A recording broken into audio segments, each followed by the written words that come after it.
சரண் Krishna YouTube சேனலுக்கு உங்களை அன்புடன் வரவேற்கின்றேன். வரக்கூடிய சந்திர கிரகணத்தால் உங்கள் பிள்ளைகளுக்கு எந்த பாதிப்பும் ஏற்படாமல் இருக்க கிரகணம் முடிந்தவுடன் கட்டாயம் இந்த ஒன்றை செய்ய மறக்காதீர்கள். அது எந்த நேரத்தில் செய்ய வேண்டும், எப்படி செய்ய வேண்டும் என்பதை பற்றி தான் இந்த வீடியோவில் தெளிவாக நம்ம பார்க்க போகிறோம். நம்ம சேனலில் உள்ள வீடியோவை ஃபஸ்ட் டைம் நீங்கள் பார்க்குறீங்க அப்படின்னா மறக்காமல் இந்த வீடியோவுக்கு ஒரே ஒரு லைக் பண்ணி ஓம் என் குலதெய்வம் நமக அப்படிங்கிற கமெண்ட்ஸ் பண்ணிட்டு வாங்க வீடியோக்குள்ள போகலாம்.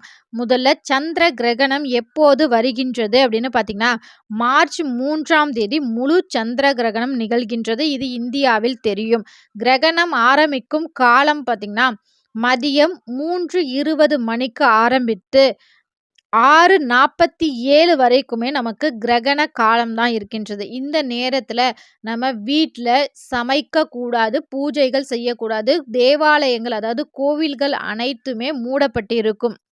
இந்த கிரகண காலத்துல குழந்தைங்க கையில விளையாடும் பொருட்கள் ரொம்பவே மிருதுவான பொருட்களாக இருக்கணும். குழந்தைங்க ரொம்பவே கூர்மையான ஆயுதங்கள் வைத்து இல்ல கூர்மையான பொருட்கள் வைத்து விளையாட வேண்டாம். ஏன்னு பார்த்தீங்கன்னா, இந்த கிரகண காலத்துல நமக்கு ஒரு இயல்பை விட சற்று அதீத ஒரு மாதிரி நெகட்டிவ் எனர்ஜி அதீதமாக இருக்கும். இந்த நேரத்துல குழந்தைங்களுக்கு காயம் ஏற்பட்டால் அதீத இரத்த போக்கு ஏற்படும். அதனால கூர்மையான பொருட்களை குழந்தைகள் கையில் குடுக்காதவாறு பார்த்து கொள்ளுங்கள். இது பிள்ளைகளுக்கு மட்டுமில்ல, கர்ப்பிணி பெண்களுக்கும் பொருந்தும். அதே போல உங்க பிள்ளைகளுக்கு சிம்ம ராசி, கடக ராசி, துலாம் ராசி, மீன ராசி, கன்னி ராசி இது போன்ற ராசிகள்லாம் இருக்கின்றது அப்படின்னா, அருகில் இருக்கிற சிவாலயங்கள்ல நவகிரகங்கள்ல உள்ள சந்திர பகவானுக்கு சாந்தி பூஜை செய்வாங்க. அந்த பரிகார பூஜைகளில் கட்டாயம் கலந்து கொள்ளுங்கள். ஏன்னா இந்த 5 ராசிக்காரர்களுக்குமே ரொம்பவே சரியில்லை. ஒரு மனக்குழப்பம், மனப்பதட்டம் ஏற்படும். சந்திரன் அப்படிங்கிறவர் மனோகாரகன் அப்படின்னு சொல்லக்கூடியவர். அந்த சந்திரன் சிம்ம ராசி பூரம் நட்சத்திரத்துல நிகழ்வதனால இந்த சந்திர கிரகணம் சற்று இந்த 5 ராசிகளுக்கு கொஞ்சம் மோசமாகவே இருக்கின்றது. இந்த 5 ராசி உள்ள குழந்தைகள் உங்க வீட்டில் இருந்தாங்கன்னா திடீர்னு கோவப்படுவாங்க. அந்த கோபத்தெல்லாம் பொருட்படுத்தாம அந்த நேரத்துல அவங்கள ரொம்ப அடிக்காம இதெல்லாம் இந்த கிரகணத்தால தான் நடக்குது அப்படின்னு சொல்லி கொஞ்சம் பொறுமையை கையாண்டு கிரகணம் முடிந்தவுடன் கட்டாயம் உங்க குழந்தைகளுக்கு இந்த ஒன்றை செய்யுங்க. அது என்ன செய்யணும் அப்படின்னு பார்த்தீங்கன்னா, கிரகணம் மார்ச் 3ஆம் தேதி மாலை 6:47 முடிகின்றது. முடிந்தவுடன் நீங்க என்ன செய்யணும்னு பார்த்தீங்கன்னா, உங்க வீடை முழுவதுமாக சுத்தம் செய்ய வேண்டும். உங்க குழந்தைகளுக்கு தலைக்கு குளிக்க வைக்க வேண்டும். இல்லங்க இதெல்லாம் முடியாதுங்க. சாயங்காலம் ஆயிருச்சு. பிள்ளைங்களுக்கு அந்த நேரம் தண்ணி ஊத்துனா பிள்ளைங்களுக்கு சளி பிடிக்கும். இல்ல பிள்ளைங்களுக்கு நேரம் இருக்காது அப்படின்னு சொல்றவங்க என்ன செய்யணும்னு பார்த்தீங்கன்னா, உங்க வீட்ட முழுவதுமா உங்களுக்கு ஏதேனும் கங்கா ஸ்தலம் அல்லது புண்ணிய நதிகள்ல இருந்த நீர் வச்சிருந்தீங்க அப்படின்னா, அத வச்சுக்கோங்க. இல்ல கடல் நீர் வச்சிருந்தீங்கன்னா, அத வச்சுக்கோங்க. இல்ல அது மாரி எதுவும் இல்ல அப்படின்னா, கல்லுப்பு, மஞ்சள் போட்டு வீட முழுவதுமா தண்ணி தெளிச்சு தொடச்சு விட்டுருங்க. உங்க பூஜை அறை உட்பட. உங்க குழந்தைங்க தலையிலயும் நல்ல மஞ்சள் கலந்த தண்ணீர், உப்பு கலந்த தண்ணீர நல்லா தெளிச்சு விட்டுருங்க. அதற்கு முன்னாடி என்ன பண்ணுங்கன்னா, உங்க குழந்தைங்களுக்கு முதல்ல உப்பு சுத்தி போடுங்க. எப்படி உப்பு சுத்தி போடணும் அப்படின்னு பார்த்தீங்கன்னா, உங்க கைப்பிடி உள்ளங்கை கைப்பிடி அளவுக்கு கல்லுப்பு எடுத்துக்கோங்க. எடுத்துக்கிட்டு உங்க குழந்தைங்கள கிழக்கு பார்த்து நிக்க வைத்து வலது பக்கம் 3 முறை, இடது பக்கம் 3 முறை தலையை சுத்தி, அத ஒரு தண்ணீல போட்டு கால் படாத இடத்துல ஊத்திருங்க. ஊத்தி முடிச்சுட்டு, அதற்கு பிறகு தலையில தண்ணி தெளிச்சு விடுங்க. தண்ணி தெளிச்சு விட்டுட்டு, அதற்கு பிறகு கோவிலுக்கு சென்று வாருங்கள். கோவிலுக்கெல்லாம் சென்று முடித்த பிறகு, மாலை நேரத்துல குழந்தைங்களுக்கு திருஷ்டி சுற்றி போடுங்க.